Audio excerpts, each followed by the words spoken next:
Okay, but actually the argument, half of the argument is that the cruft that it leaves behind is part of the problem. So like the containerized applications, they're compressed.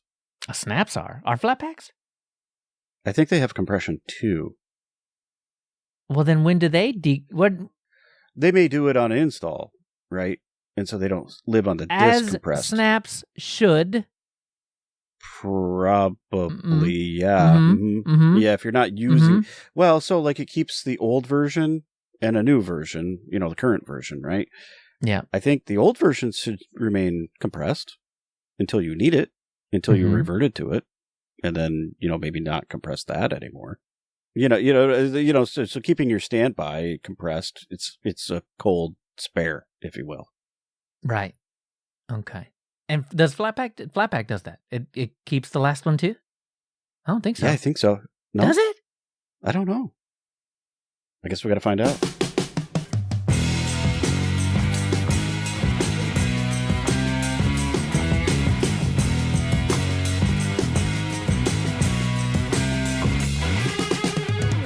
Coming up in this episode, extended service warranty for your Linux.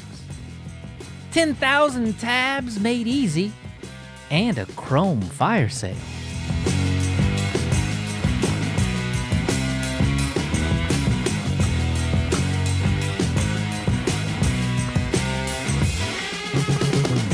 Hello and welcome to Linux User Space. I'm Leo.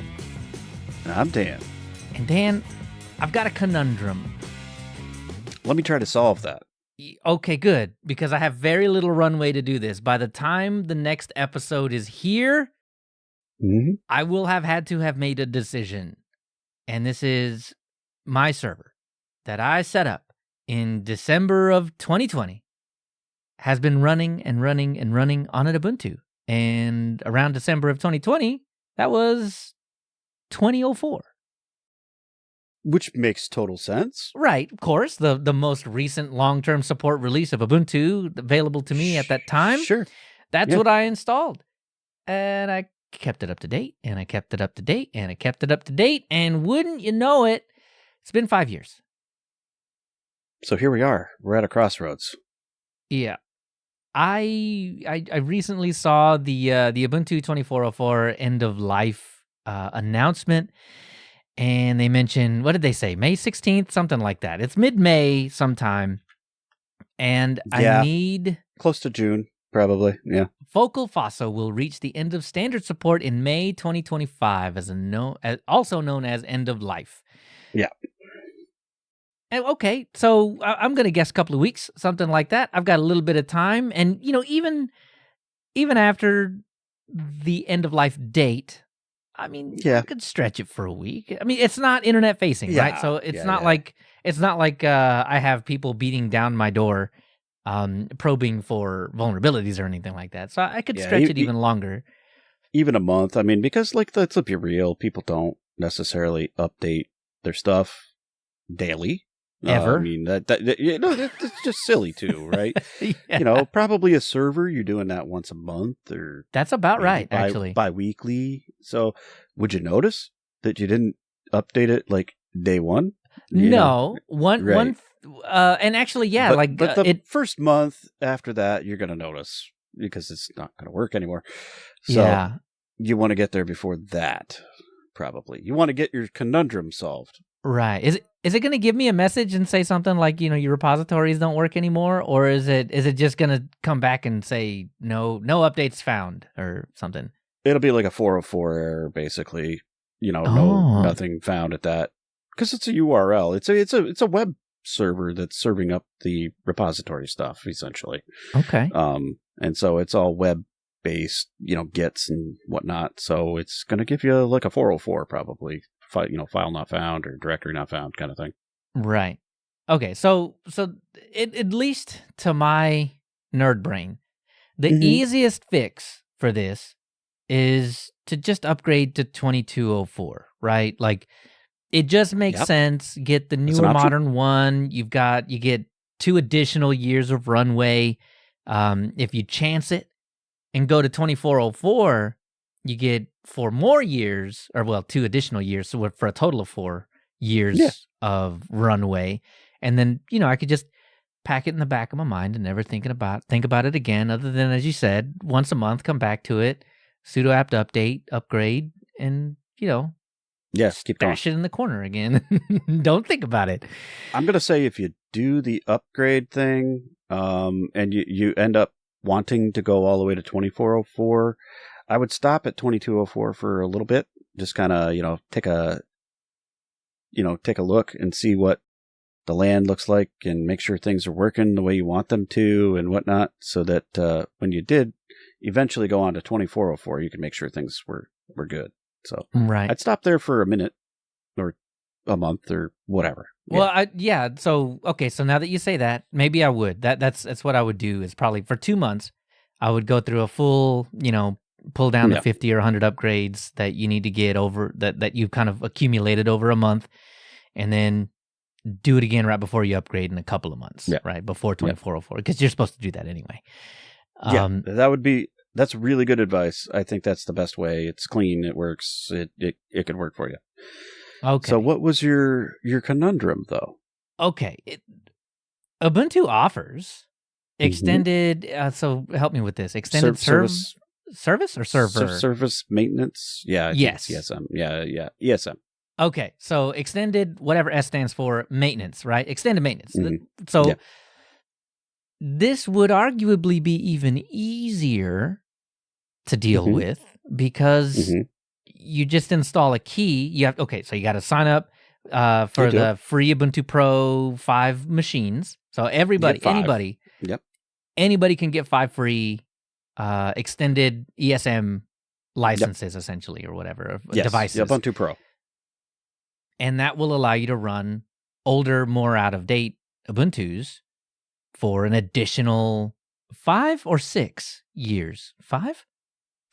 Well, I think it depends on the release, and some of them were up to 12. Okay. Those are going to be around for a while. Right. If you go that route. Okay. So, but I at least get the 5, right, with 2404, ESM on 2004. On 2004. I will get an additional 5 years, which will allow me to run until 2029, right? Yep. 2030, actually, 2030. They're pretty close, I think, probably, right? Yeah. Okay, so probably 2030, early in 2030. By then, surely the server will have exploded, and I would need to have rebuilt anyway. So, that's an option. So hear me out.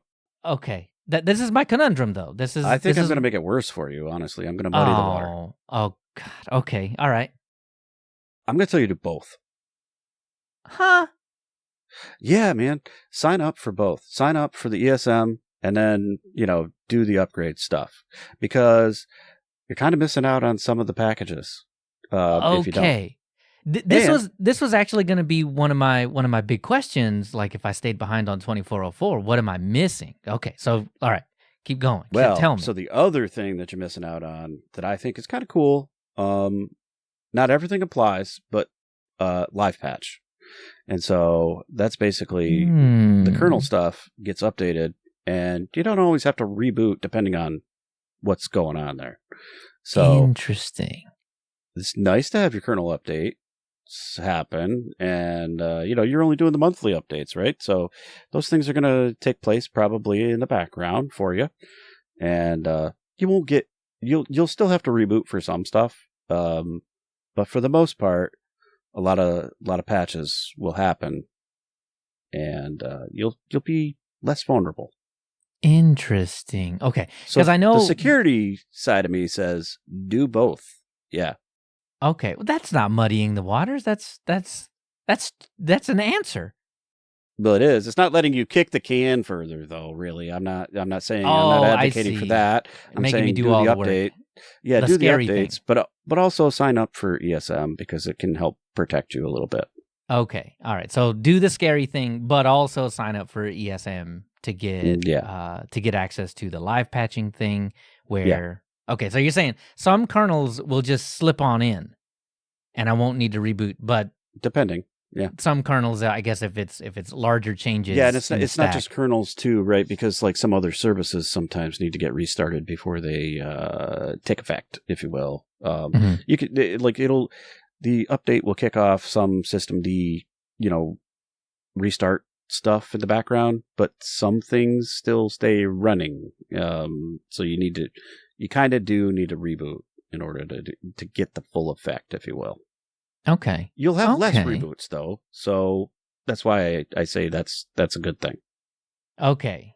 So what if I didn't upgrade to 2204, 2404, whatever?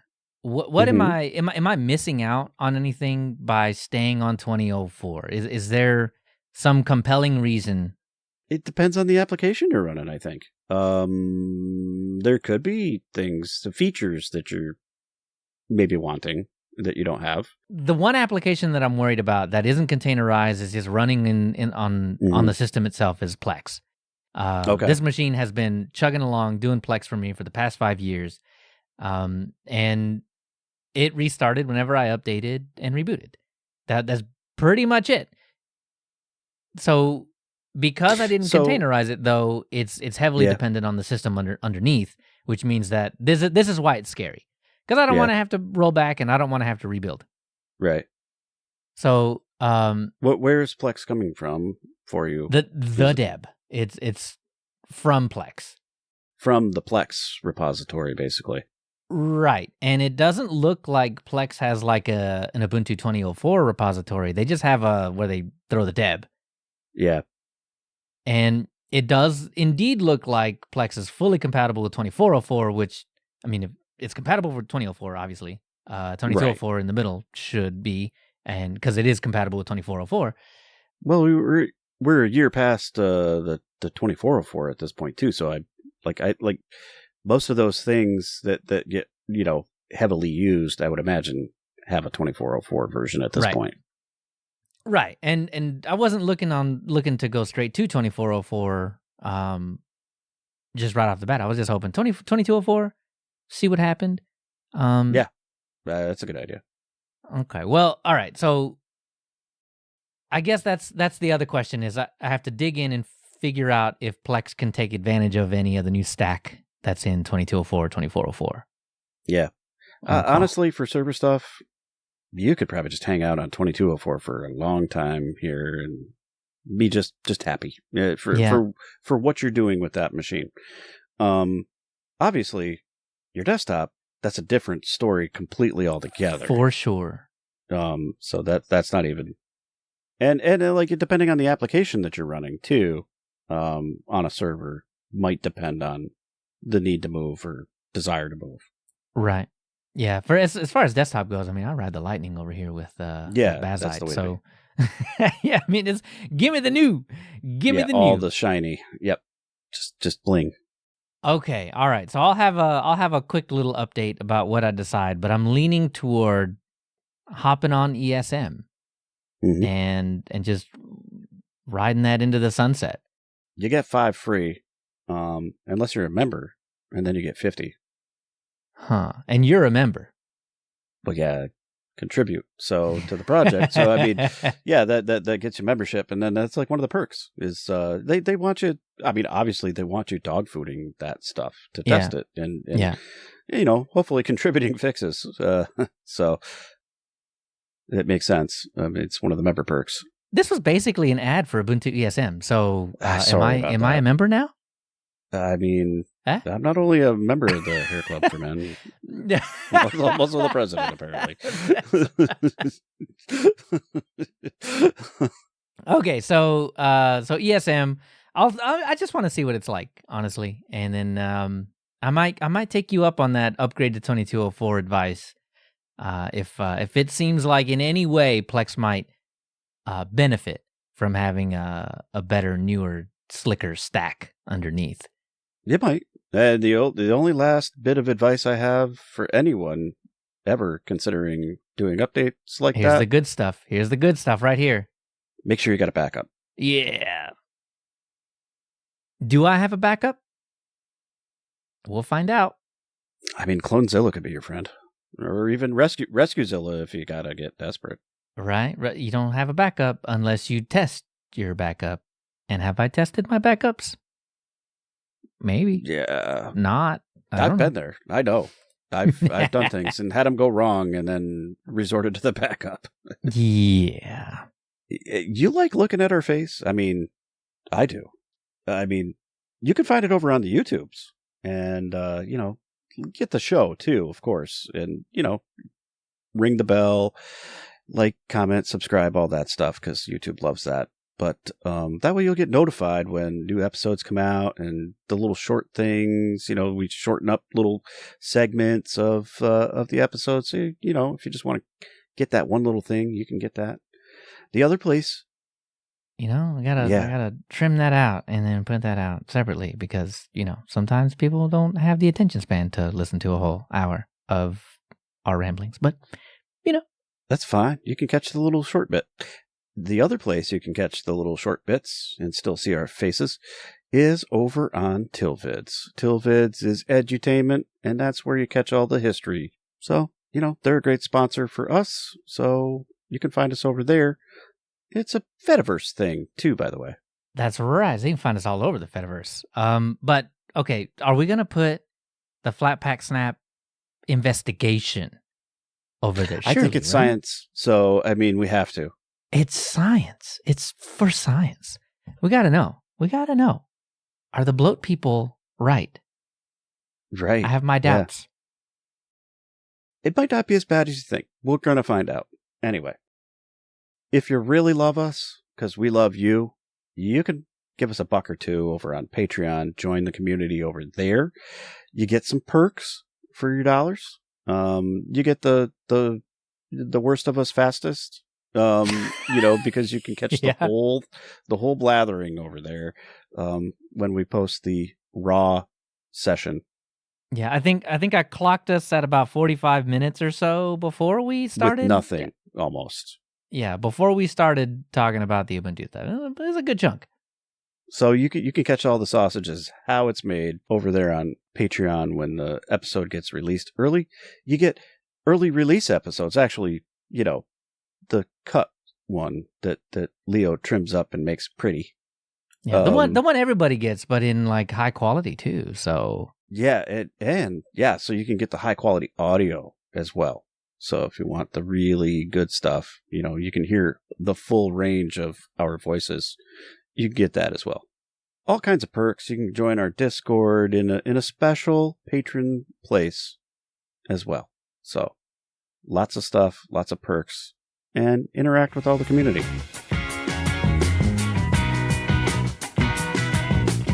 You know what we haven't done in a little while, Dan? What's that?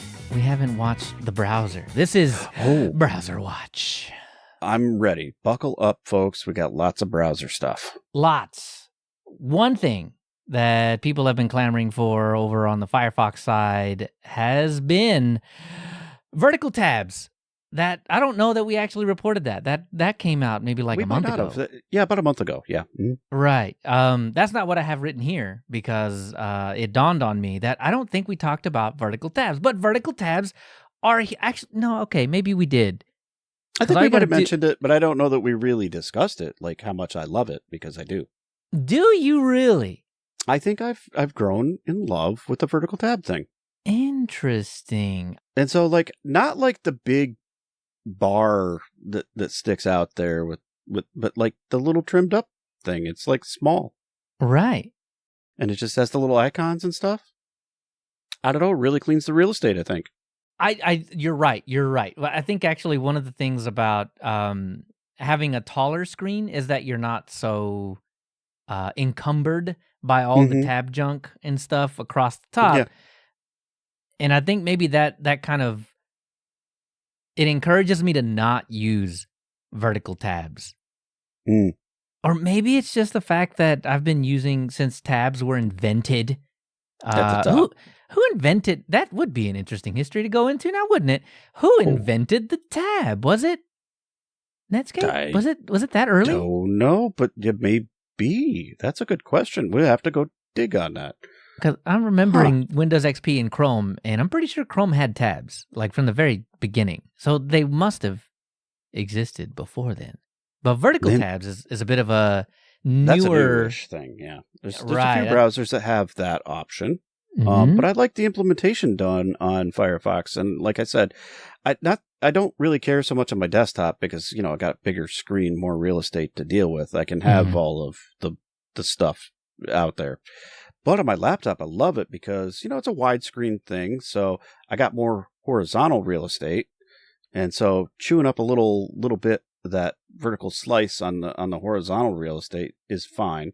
Mm-hmm. And like I said, I can trim it down so it's just the icons over there on the left. And then, I just think it looks cleaner. Feels like I got more stuff happening that I want to see.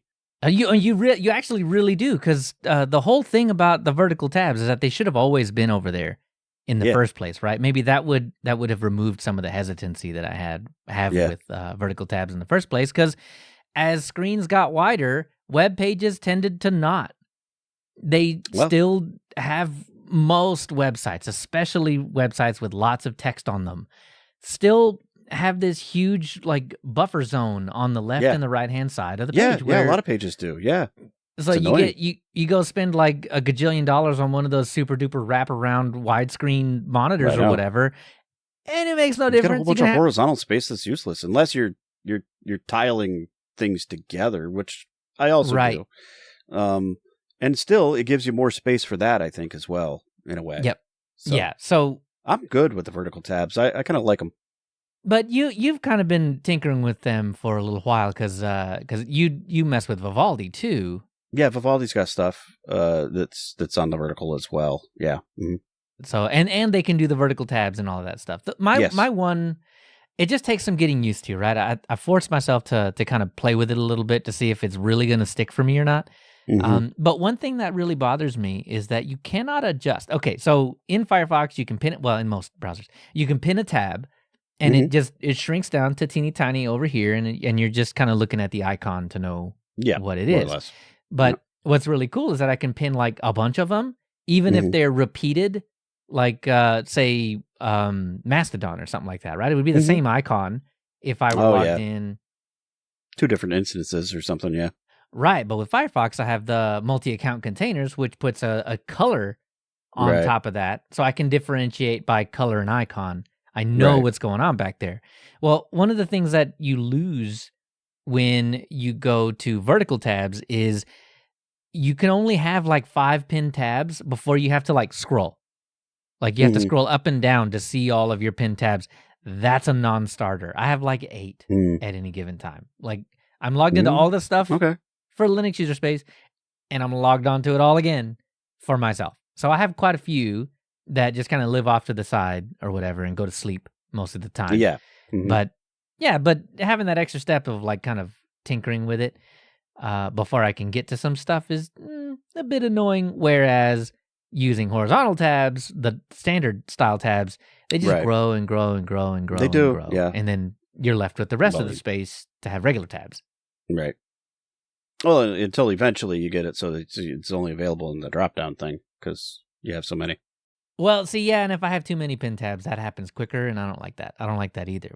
That's where vertical tabs would come in super handy because they're there. Like it takes many, many more tabs before you're into extra innings, Yeah, I get you. So, but I need that with the pinned. I need to be able to either resize it or it just needs to keep growing forever. That would be fine too. Well, maybe they'll make some improvement there at some point. But I think this initial step is great. It's great. Yeah, it really is. Absolutely. It's growing on me. It takes some getting used to, and I guess it's just because I've been using regular tabs for a ton of years. Regular is normal to me. Well, you can teach this old dog new tricks. So that's all. All I got to say on that. So. Firefox also, more recently than a month, this was, at the time of recording, this was all announced yesterday. And I did test it, and it does work. You can do this.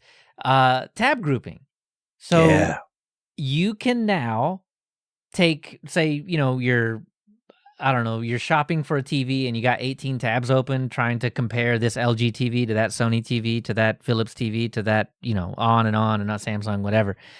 And you just want to turn that off for a little bit. If you stack those tabs, like you just drag and drop one tab on top of the other, you'll see it. It'll like highlight and then drop and then over and over. Put all those tabs in there. And then new tabs that you open up will be in that grouping. You can just kind of like minimize those, and then it'll go off to the side, and it'll be whatever net TV search, name it that. Right. And it'll go off to the side, and it's really cool. That is something I think that I've heard over and over. And other browsers support tab grouping, tab islands, tab whatever. Why doesn't Firefox? Well, would you look at that? Firefox. They do now. Yeah. Focused on the browser, you say. Oh, stop it. So now I need to take a tally. Raise your hand if you're coming back to Firefox because they focused on the browser.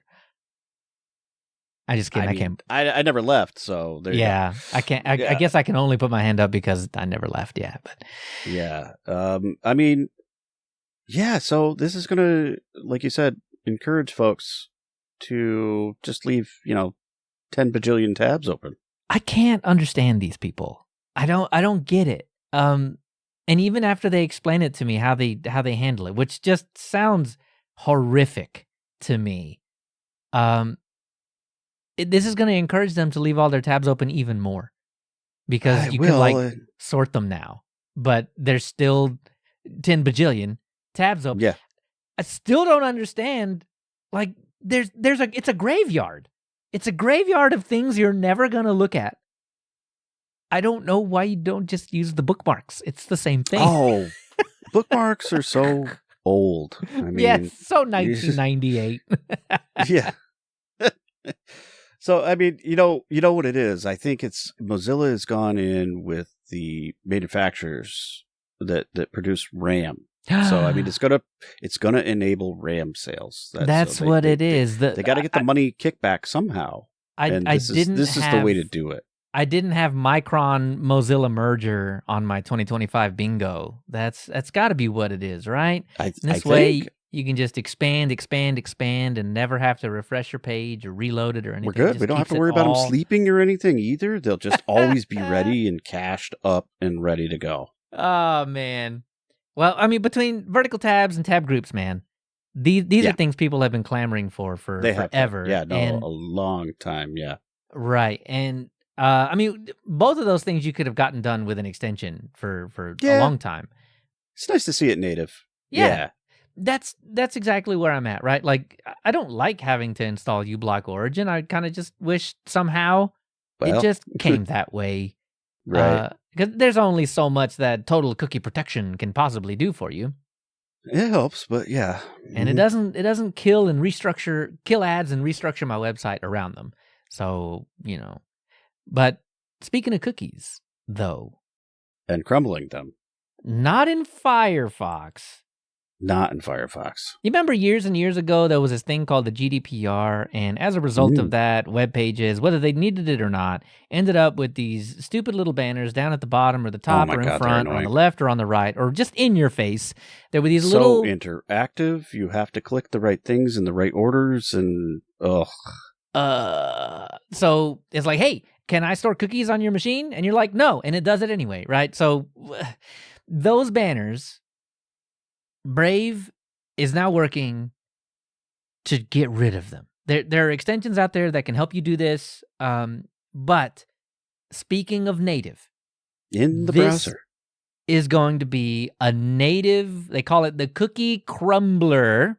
Yeah. And they say cookie crumbler lets us scale site-specific cookie consent notice blocking across the web.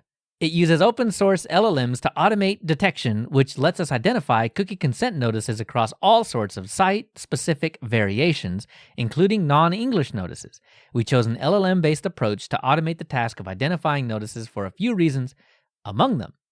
It's easier to perform, as cookie consent notices tend to use similar text. It's repetitive, which helps us with the sheer scale of the web. It's low risk, allowing human reviewers to remove false positives upon visual inspection, and it's cheap, as every crawl costs on the order of cents. While we experimented with bigger and more expensive models, smaller models also offered great results after some tweaking. So, before we talk about the implication of the cookie consent banners, we talked about vibe coding last time and how kind of hitting that line of good usages of AI and not so good usages of AI. Dan, is this a good use of AI? I mean, it is a bit like using fire to fight fire. Oh my God, that's so true, though.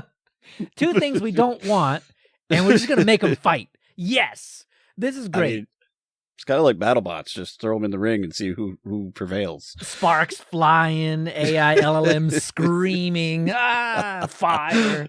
Honestly, yeah, I can. Okay, yeah. Throw them in the cage and see who comes out. I don't know. I think it's okay. I mean, you've sold me. I'm done. That's the end of the conversation. There, it is a good use because I want to see the LLM scream. yeah, and I don't care if the cookies crumble. So whatever. Right? There we go. Honestly, it's probably one of the better uses, I think. Because it is one of those. It's very narrow focus, and that's what AI works well at, right? It's like, do this small task. Don't branch out. Don't try to be sentient. I don't need that. But like, do this little bitty thing. And it's like we've mentioned before, it's predictive modeling, and it's something you can predict, and we can solve the problem. I predict there will be a cookie notice on this website, and I predict it's going to be the JavaScript that splats something on my screen within 5 seconds of getting there. Yeah. So yeah. And a lot of the answers are very similar, so it can adapt to that, I think. I don't know. I'm not opposed. I think this is great. I do think this is a really good use of AI. I think it's, this is the kind of stuff that I want to see out of AI, right? Like, I want it to make my life easier, and spitting out trash facts that aren't true doesn't help me in any way whatsoever. So, obviously don't, and I don't need the chat bot. I don't need to be able to speak with anything. Like, stop that. Not really. But this is a good use, right? Because it's making my life easier. And a lot of times, like, these cookie consent banners are just not nice. They're not good in the first place, because not only are they pervasive, they're tricky. Yeah. And they have all that dark pattern stuff in it. Dark patterns, yeah. Where, like, it pops up and it's like, hey, you want us to store cookies on your machine? And you're like, flip that off, flip that off, flip that off, flip that off. And then the button at the bottom that you think says okay. It's accept all. Yeah, it actually re-enables all the stuff that you disabled, dark pattern stuff. It's got Obi-Wan Kenobi sitting back there saying, these are not the cookies you think they are. Yes. Oh, gross. So they're already playing mind games on you. I don't need that in my life. And I have my doubts that the times that they do give you the option to press the X, like, it gives you the feeling of just like, I don't even want to answer. Away. So is it doing the right answer though? I don't know. I've got my feelings. What's it decided for me? Yeah. I think it has decided to opt you into everything. Accept all. It's the same as hitting the accept all button? Probably is. It probably is. Honestly, that's some You'd like dark to think it was stuff. just the minimal thing, but I bet it's not. No, that's not what they want you to click. No. And Dan and I have been dealing with, getting Ubuntu, getting Fedora, getting that set up for our cool science project. And at least the Ubuntu website's nice about it, right? Like, you go. It's not the most invasive, no. No, but it does pop up. It does have a thing. And it's like, hey, cookies. But it's very easy to just say, no. Yeah, no, please no. Yeah, just the basic bare minimum amount of cookies that you're not going to remember anyway, because I block cookies anyway. And then you can ask me again and I'm going to be annoyed with you. That's really where an add-on, or in Brave's case, a native cookie destroyer, cookie banner destroyer is so good. So necessary. Just say no to every cookie ever. I just don't want them. just go away. I've already made up my mind. It doesn't matter how many times you ask me. I don't need them. They don't even taste good. I've tried them. It tastes like hard drive. Yeah, just stop tracking me around. For real, man. I don't know. I don't know. We were talking before the show that, cause we were talking about it in an ads way, where like, and I've probably said it on this show before, ads would make me upset a whole lot less if we got to this situation where we were just splitting the revenue. Like the company that was selling my soul got half. Yeah, Leo has, come out and said that he can be bought. I can. Oh, and it only cost half of your revenue. Whatever it is you're making off of me, 50% of it. Give me 50% of whatever revenue you're making off of my soul. And I won't install uBlock Origin, man. I won't. You can add me up, and I won't go out of my way to block cookies or whatever. I don't even really have to anymore. Most browsers just kind of do that for me. So, does that get me around some of that, what I'm saying here? Maybe, because, but... You might have to go just install Dirty Chrome to go participate in that experiment. Yep, and Chrome finally got rid of their pretending like they were going to give you, like, any kind of cookie protection. They finally dropped all of that. Yeah, that just happened, like a week ago. Chrome is, I forget the name of it. I meant to have the article in here, but they had just dropped. I wasn't wrong with Dirty Chrome. Nope. It's like going out into the internet naked. Yeah. It's gross. It feels bad. I don't do that. That's a terrible. Like if you're going to use Chrome, go get uBlock Origin Lite. Don't do that. Put a shirt on before you go to the store, man. Yeah, at least some flip-flops. I mean, come on. Oh God, your feet so gross by the time you get home. So do not come in my house with that. That's no. Exactly. I'm sorry, it's thongs for the Australians. That's right. For some of you folks, that is thongs. That doesn't fly over here. Not thongs only or anything. Right. No, flip-flops. Yeah. So tab groups, vertical tabs, cool. Firefox is becoming the browser that everybody wanted it to be, and Brave is doing what I need it to do in getting rid of all of most of the annoying things. By the way, I forgot to mention that I do have uBlock Origin installed on pretty much everything, and there is an annoyance. So if you go into the settings of uBlock Origin, you can go, I think it's called like the annoyances or something. And yeah, I just turned like almost everything on. Right, as you should, but it's not on by default. You got to go into the annoyances. There are some that are not on, yeah. Check that, and it will also block cookie things so that you don't ever see them. To browse around with. Right. And then Firefox by default blocks the cookies. So done. Yeah, Job I'm done. Cleaned up. Yeah. Right. I just like it when it's native. So Brave deserves a shout out. That's cool. For making it native. They got another native thing too that they announced recently. Oh, that's right. And that's the translate stuff. Like Firefox has had that for a little bit now. Yeah. As native, they had it as an extension before, and then they incorporated it in because it's crazy popular, and it works really well. And so now Brave's doing that too. Brave will natively translate your stuff, which is so good, kind of nice when you end up on those pages that you can't understand because they're in a language you don't know. Yep.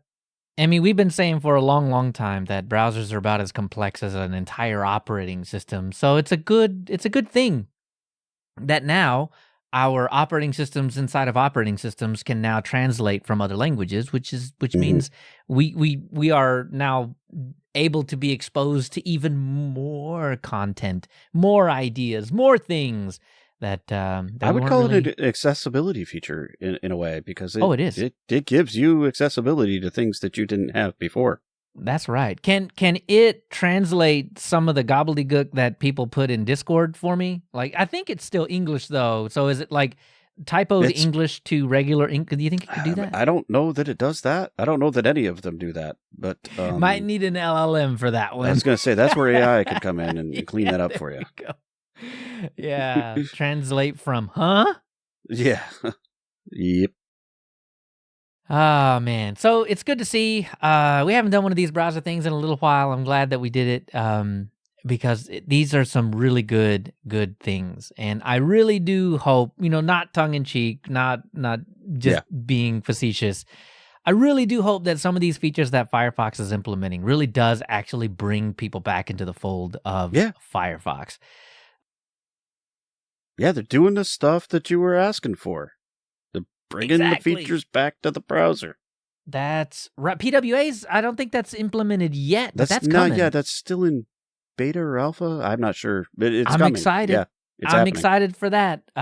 Just because there are a couple of websites that I would like to launch natively. And for those of you audio only, I'm air quoting here. But it'd be nice. It'd be nice, right? It'd be so nice. Anyway, you can catch all these and other great topics as they unfold on our Lemmy subreddit and our news channel on Discord. So, you can go to the places. That's, linuxuserspace.show/Lemmy, Reddit, Discord, all those things that you love. Mastodon, Telegram, Matrix, Twitch, Twitter, X, whatever we're calling that. That social media thing. Blue Sky, that's a thing. Yeah. And, we got the Instagrams, we got the threads, whatever. Yep. I think they're the same. Are they? I think they're the same thing. I don't know what that is. I don't have that. Sorry. It's a different crowd over there. That makes me not sad that I don't have that. Well, I mean, stuff does well on threads that gets no interaction anywhere else. And then, the reverse is also true. It's so weird. Mastodon seems like one of the best places we have interaction for stuff, feedback, if you will. I think so. Well, that's because that's where all the nerds are, man. The nerds like to congregate over on the Mastodon. Which, I mean, we're nerds. We're there. It makes sense. Yep. But you can get all the show announcements and all the episodes and live streams, all that stuff. We send that out all those places. So, pick your favorite and follow along, and you'll keep in touch. You said you forgot threads. I forgot threads. I forgot to tell anybody over on threads that we were actually live streaming. Whoops. Maybe next time. Yeah, we'll do better. That's going to be our motto. We'll do better. Debatable. We'll try. So it's kind of like an extension to Browser Watch, because it's browser adjacent. Right. It's a browser. It's about the browser. Okay, so recently the Department of Justice here in the U.S. has started looking heavily for the past, a little while, has been looking heavily into Google and breaking them up. And one of the things that would be broken up is Chrome. It would be detached from Chrome and rolled into its own thing, though I would really, really love it if they were rolled into their own company, not owned by anybody, just Chrome, the company. Would be great. It's yet to be seen how this is going to take place, but the noise has gathered everybody around to see what's going to happen, and now a couple of people are kind of saying, hey, I like how you look over there and your market share. I'd like a piece of that action. My favorite of the people that have expressed interests in purchasing Chrome is Yahoo. Yeah. You remember those guys? Were you around in the 90s to hear that jingle? Well, they did ads and stuff on the TV, so maybe. Oh, my God. Yeah, back when the Yahoo logo was red. And does it still have an exclamation point? It's purple now, I think. It's purple. Yeah, and they're just like exclamation? I think so, yeah. And they're like a news aggregator website now or something. And they still offer mail. They still have mail. That's where I throw all my junk stuff. I know I still have my emails over there. Well, unless they've been hacked and taken over. I haven't logged into them in years and years and years. But well, the cool thing is Thunderbird on my phone. I can read my Yahoo mail. Right alongside my other accounts. So you're still semi-active on Yahoo. Ish. I really don't have a lot. The whole entire Yahoo Mail for you is just a spam box. Yep, that's where I toss the spam stuff that I don't care about. Yep, sign up on this website with the Yahoo. Oh, sure, yeah. Here, take this email address. Oh, wow. Well, good idea. Really good idea. So Yahoo might, has shown interest in purchasing Chrome. And by the way, this is not set in stone yet. Chrome may still be a Google property in a month or two, and it would not surprise me one bit if it remained that way. And like you said, it could very well turn into just its own company, but yet still sort of has some Google interest in it. That's honestly, I don't think so. I want it to be that way. I want Chrome, like a minority interest is what I'm imagining. Okay. Well, so what I'm getting at though is that like I would love Chrome to just be like the Chrome company, and it just does Chrome, and then starts doing its own little things for Chrome. That would ideally be what, in my mind. Well, I mean, removing it from the advertising company, that's a good step right there. Right. But I don't think it's going to happen because there were a couple of other companies that expressed interest. One being OpenAI, that's the ChatGPT people, and Perplexity, and another knockoff ChatGPT. I forget what theirs is called. Right. I think it's actually called Perplexity, isn't it? I don't know. I think that's the name of it, yeah. Yeah, so AI companies. But yeah. My immediate thought was, ew, gross, an AI company owning Chrome. But well, of course they want a browser. But Google is already an AI company. They have Gemini. They have a vested interest in making sure Gemini works very well with Chrome. So it's not like an AI company doesn't already own Chrome. So maybe my initial gut reaction to ew, should just be more like, oh, just again. Well, I mean, so they're going to support, basically when you do that, though, they're going to support the primary company's interest. Right now, even Gemini is supporting the advertising component of things because an advertising company owns, the browser. So because that's what the Alphabet company is. Yeah. I avoid AI as much as I possibly can. I generally do. When you, if you've used Gemini at all, have you? I have used it. I've used it for a couple of things that I find really helpful. And most of it is just outright useless. If it gives you a link, does it slip in like advertising anything at all? I think there's some sponsored thingies. Gross. Depending. Yeah. Wow. So that really makes a whole lot of sense why an AI first companies. Well, yeah, they want you using their AI product. I mean, so it'll push their product to the forefront, if you will, rather than using Gemini. Bolting that on. It'll be OpenAI or Perplexity or whatever. Right, and it's not like you can't look at a browser now and see how this stuff, or at least in the short term, how these things are going to play out because you have Edge. Has Copilot built into it. They do. Brave has Leo, not me, built into it. Though I think for an extra $9.99 per month, I will be part of your Brave browsing experience if you like. Yeah, see the first part of the show where you find out that Leo can be bought. That is correct. Also at patreon.com/LePés. But and also you can add in the optional Mozilla Orbit extension to Firefox. To get, like summarization. I think that one's the least invasive, honestly. Yeah, and as far as icky LLMs go, I don't know. I mean, I don't know. I mean, Orbit uses the same ones that everybody else uses, right? So it's just as icky as everything else. But if it were local, I would feel a whole lot better about it. It's not 100% local, but it's a little more localized, I guess. Right. Yeah. Just if you're gonna make me use AI, if I'm gonna use AI, I would love it to be just local. Just don't send anything out that I'm doing on the internet at all. Just don't. And I have that view about almost everything. But anyway, so I guess the real question is, regardless of who purchases Chrome, if that ever actually comes to pass, how is Chrome being decoupled from Google gonna affect the browser space? Well, there's a boatload of browsers that are based off of Chromium.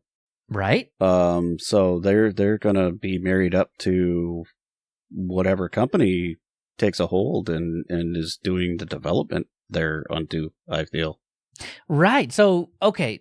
So my question is, like, in the Google hierarchy, the engineers that are working on Chrome, and by extension Chromium, because I know that while it's not exactly the same thing, a lot of things that go into Chrome, come from Chromium, right? So it's the same developers. Those would go along with Chrome as a company if they were sold off, right? Yeah, and I think they'd still be developing Chromium, perhaps, or maybe Chromium would just dry up. I don't know. Whoa. It's hard to say. What would the company do, that. right? I mean, because like, what would happen if they decided we're no longer going to open source that bit? Oh, gross! No, don't say that. Ew! No! Oh, this got way worse than I thought it was going to get. I had some good questions and stuff. This got scary. Boy, I don't it want could that. go there, right? I mean, that would be scary. Yeah, I mean, it's really disgusting.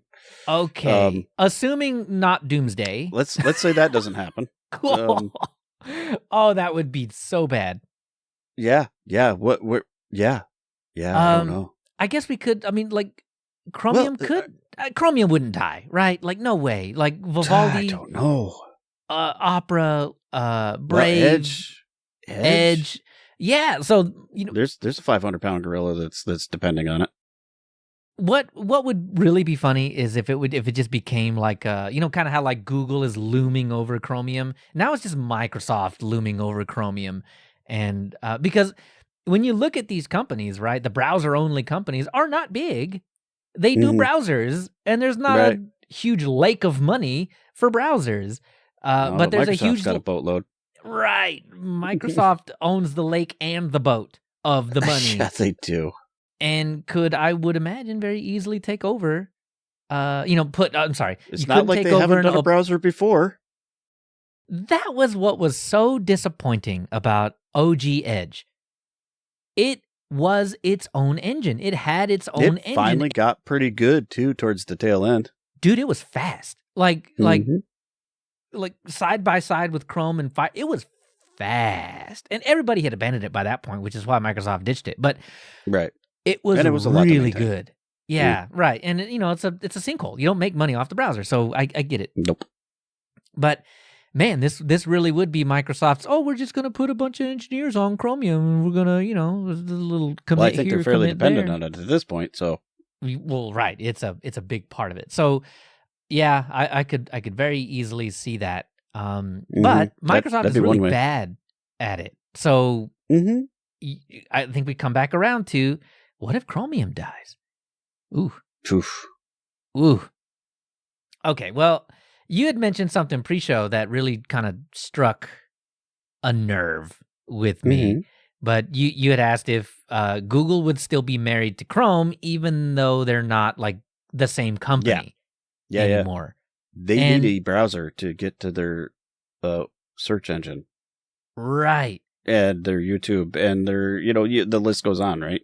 And that's how they got all of their people in the first place. All the people that install Chrome, I'm spitballing here, but it just makes so much sense to me that when Google became the search, then they added that little, your browser sucks, get Chrome banner on top of it. Yep. That's when you start to see everybody just, my browser does suck, whether it does or not. And then they install the thing and then they just move on with it. Yeah, so they totally got to partner with somebody. Yeah, everybody's just trained to use Chrome. And I don't know, but like if you remove that, do you? What if Chrome and Microsoft just get together and do ultimate world domination? Well, I mean, it's a possibility, I guess. I don't know. And I was thinking maybe Chrome just either retains that same talent or just hires new engineers, which is a tall ask, right? Well, there'd be a huge shakeup. I mean, I'm sure people are going to shuffle around. Right. So the stuff that Google would have wanted in Chrome, would they just pay engineers to shove it into Chromium directly instead? And I guess the web standard stuff, that obviously, because Google is very big on making the web run the way that Google wants the web to run. Like, they're part of all the councils, and they're shoving their weight around. You remember back in the day when remember when like you would go to websites in the 90s and it would say like optimized for Windows Explorer 5. And then you would go there with Firefox and it's like, your browser sucks. It's not supported. Get out of here. Go get Internet Explorer or something like that. Yeah. That, I think, is really what Chrome has been trying to do a whole lot. Remember the Blink tab? That only worked in Internet Explorer. There's like Silverlight and Flash and all that stuff was a thing, right? Remember those things? And they worked well in one and not in the other. And you had to get the right browser thing. Yeah. Yeah, I liked the web back then. It's just I didn't know how good it could be, and it's not terrible now. It's in a way it was more fragmented. Yeah, exactly. Oh yeah, I gotta go get the Flash plugin now. Yeah. Mm-hmm. So it is interesting to kind of think about like what's gonna happen if you decouple that, right? It's such a weird world to think that we would be in that case if Chrome was no longer Google Chrome. Yeah. I just don't know where it's going to go. Yeah, right. What a weird world. Like there's like so much, there's a lot coupled though. Like when you think about it, like it's tied to your Google account and then like. Yeah, how are you going to undo that? Like you just like when you open up and it's the start page, it takes you to Google initially, right? And like all of your apps that are Google are, in your face. How's that going to work? That's very true. I didn't really think about that. That's true. Like all of the stuff that Google cared to add to Chrome makes it Chrome. And when you get rid of that, it's just Chromium. So splitting off Chrome kills Chrome. Yeah. Huh. Maybe. Wait a minute. You're telling me that we are headed to a browser utopia. We're about to enter Firefox?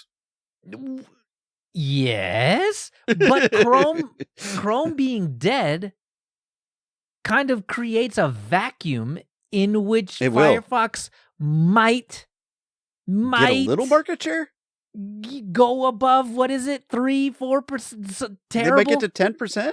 It's terrible percent right now. It needs to be higher percent. And if Chrome dies and leaves a black hole, maybe Firefox can fill some of the void there. And I wouldn't dislike a world where Firefox and Vivaldi and Brave and everybody else just kind of slid in to the hole that Chrome left behind. Well, I mean, if nothing else, let's just get the playing field a little more even. Yeah. Well, you have given me hope, Dan. We have. Well, that's good. We came out on a positive note on that. Yeah, I mean, it OpenAI owning Chrome is a terrible thing, but Chrome imploding and Firefox and other browsers filling in the hole, that might work. Much more bright future. that I can. Honestly, Yahoo might be the one that you want to pick. Because they would fumble Chrome so hard that Chrome would die. And honestly, again, you're just making me happy, Dan. I think the future's bright. I think we know it. I think we know how that's going to go. God. Anyway, you can catch all the links and show notes over at linuxuserspace.show. And if you want to contact us and send us some feedback about these great segments that we've been doing today, you can send us an email, contact@linuxuserspace.show, or go to linuxuserspace.show/contact. And there's a contact form there that's, anonymous. Like, you can put your email in there if you want, but you don't have to. That's right. Tell me what you think is going to happen if Chrome is bought by one of these companies. What's the future? What's the next 3 years look like? Will it be a black hole?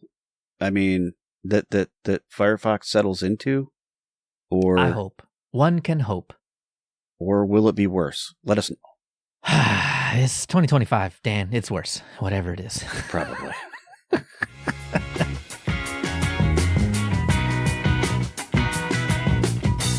We wanted to lay down some rules. Okay, so next time one of the things we're going to talk about is our is a check-in of our Flatpak snap journey. And so how have you set this up? And then we need to lay down some rules about how we're going to do guidelines this. So that we're kind of, really are doing some science. Yeah. That's right. And we want you to do the science with us. So we've got some rules. Yeah. Stick around for the rules so we can have as wide of a sample size as we can possibly get, because I don't believe them. The bloat people saying it's big, bad, takes up all your disk space. My 7 terabyte disk full, just Flatpaks. I don't believe them. And I want you to help me prove them wrong. Yeah, so we're gonna figure it out. I can let you know where my baseline is so far. Because that's all I've got so far. I have 2 fresh installs: 1 Fedora, 1 Ubuntu. That's Fedora 42 and Ubuntu 25.04. 04. Yeah, right. I was about to say 10. That's not the future. Nope. Yeah, we aren't in October yet. That's right. So I got a good baseline, fresh installs, nothing else installed, just whatever came with the system. Did an update. And so then I took a measurement of where I'm at. And so interesting. I got some interesting numbers out of that, which is a different segue, honestly, but, I know where I'm at. And so anything I add, I know what I'm adding. My Fedora install started off at 4 gig and my Ubuntu install started off at 9.1 gig. What? Now it's double the size? I know, it blows my mind. It's actually more than double. Yeah, it's crazy. Wow. Okay. I don't know what the differences are there. I don't really care. That's not really part of the science experiment. That's correct. So your starting point is irrelevant, but it's LibreOffice. Probably. Yeah, probably is. Nothing is chunky. Yeah. Yeah, 2 gigs of it is LibreOffice, man. Yeah, I'm almost sure of it. That's a big fella. Yeah. Mm-hmm. So we're at the point where we can add some stuff. Run some Flatpak list, snap list, see what's installed there already. Mm-hmm. And then, add the stuff that we use. Let me ask you a question. So on Fedora, when you're going through and you say enable third-party repositories. I did that. What does that actually add? It's not Flatpak anything, is it? That's not FlatHub. It's not adding that. No, it doesn't add FlatHub, I don't believe. Yeah, you got to do that in the store or something. Right. I think it adds the... like drivers and stuff and MP3, whatever. Yeah, and I think it's the free ones, not the non-free ones. I don't know. And then I have to go in and that's such right. I hate that part. Okay. So I did the same thing for extra repos, and it adds the non-free stuff, or the free stuff, not the non-free stuff. So is that what the Ubuntu one does too? It enables multiverse or something? Ubuntu, you can. Does it enable multiverse? I don't know. Yeah, maybe it says something like third-party drivers and then codecs or whatever. That would be multiverse, or is that just specific packages? Yeah, I don't know. No, I think that's multiverse. Yeah. See, more science. Yeah. We're gonna have to figure out what that actually does. I'll look at that. Actually, yeah, that's a good point. Okay. So here are the we got rules. Our base installs. We're set. Yeah. Right. Okay. And I'm at the same exact point, though I didn't measure. I probably should have. But I imagine I would have come up with the same numbers you. I hope. Well, let me know. Yeah. Come up. Yeah, I'll go check. I'll go check after this. Hopefully, I have the same numbers you do. But even though, right, the starting point is kind of irrelevant because what we're looking at is what's going on after. And yeah, I think both Dan and I, we're going to keep that to containerized software.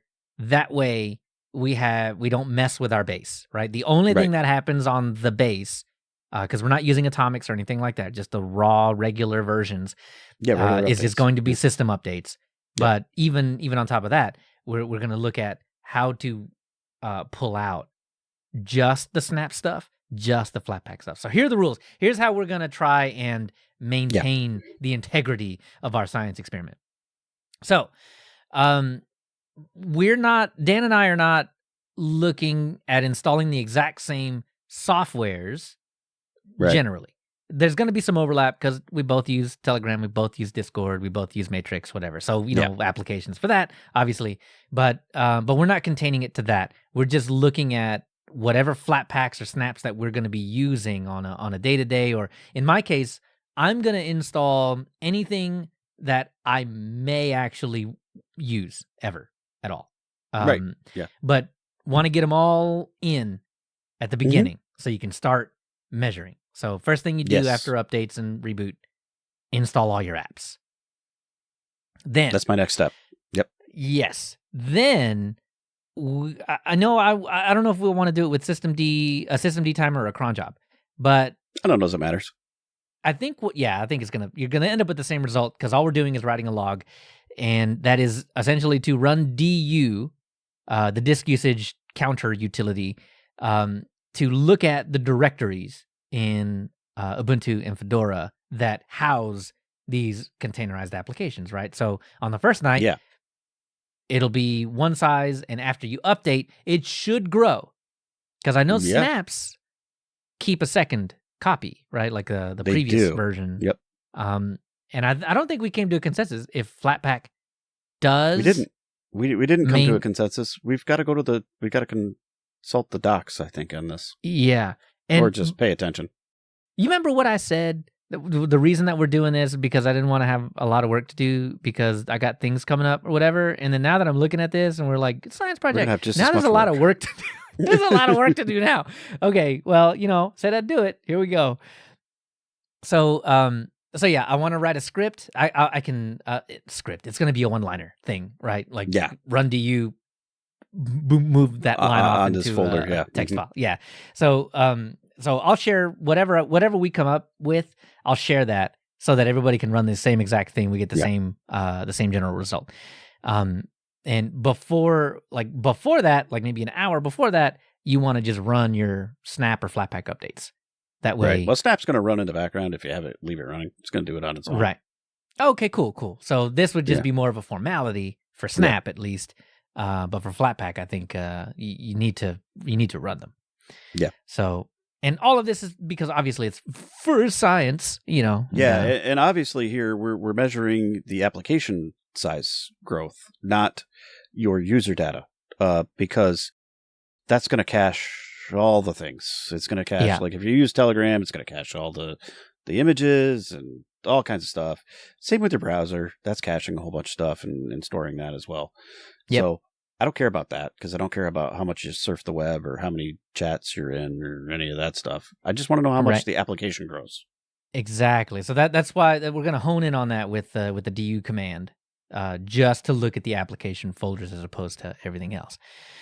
So we're going to find out if the container haters were right all along. It feels like they're right, like just on a quick flyby, it does feel like they're right.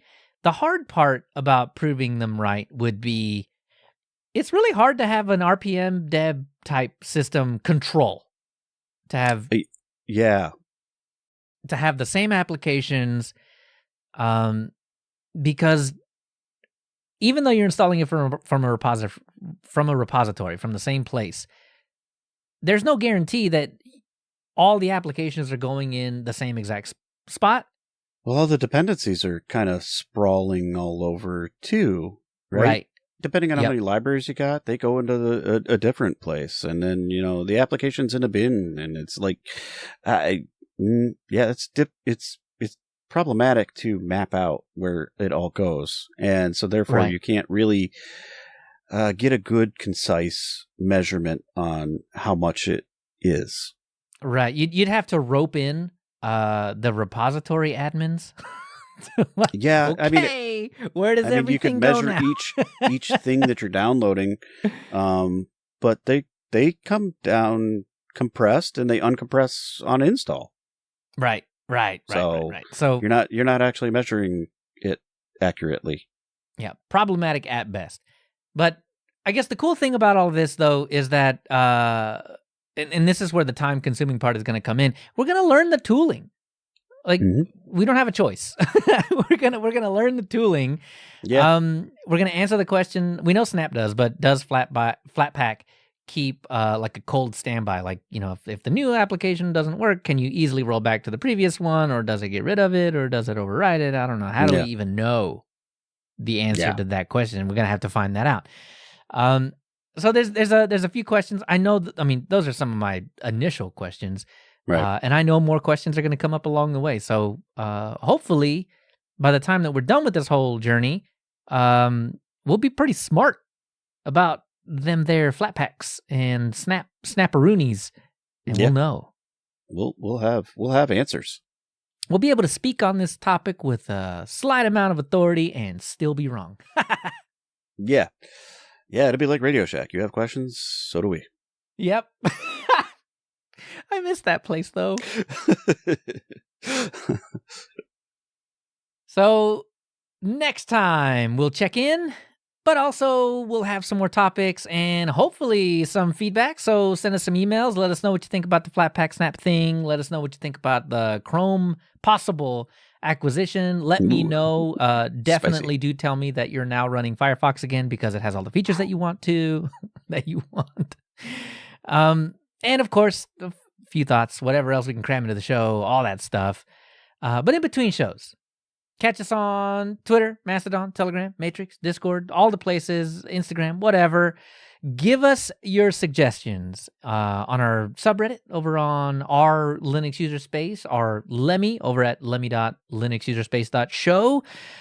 Just join the conversation, however you want to do that. Talk to us. Give us some more ideas. Let us know what you think Season 6 needs to look like. And all the links that we've talked about are going to be in the show notes on this episode, but also over on linuxuserspace.show. So Dan, you're shaking your head. Oh no. So okay, I did not. So where can we find you? You can find me at KC2BEasy at mastodon.social and Monetary Abyss at bluesky.social as well. Okay. All right. Maybe it's a break thing. I'll drag you into a room. It's shaping up to that because of all the other life things that are going on. I know it's only going to take me 15 minutes, but I got this science experiment going on. I got to keep brewing on that. I keep dragging you into all this stuff and pushing it back. I'm only punishing myself. I see. And you can find me at Leo Chavez at mastodon.social and at leochavez.org over on the Blue Sky. So come back in 2 weeks for more Linux User Space. Bye, y'all. Bye.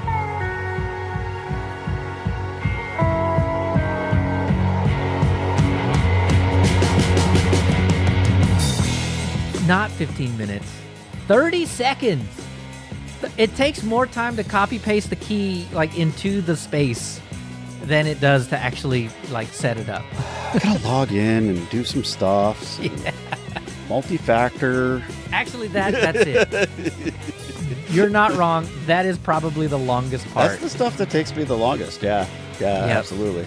I gotta log into Linode because that's where my DNS stuff is. Oh, that's right. All that, and but I haven't totally decided on a domain. I feel like I want to make a new domain for this, and so then then I gotta get the credit card out, and then I gotta make a decision on what domain am I going to use. True. And so I just have all this indecisiveness in front of me before I even get to pulling the trigger on making the thing happen. Okay. Are we gonna do a live stream thing? Not you live streaming your credit card. Would I do this on a live stream? I don't know. Maybe I gotta spin the wheel or something. I don't know. Throw some things in the hat and see what happens. I'm gonna start thinking of domains for you at this point. If If anybody has suggestions, toss them my direction. Don't make it too goofy though.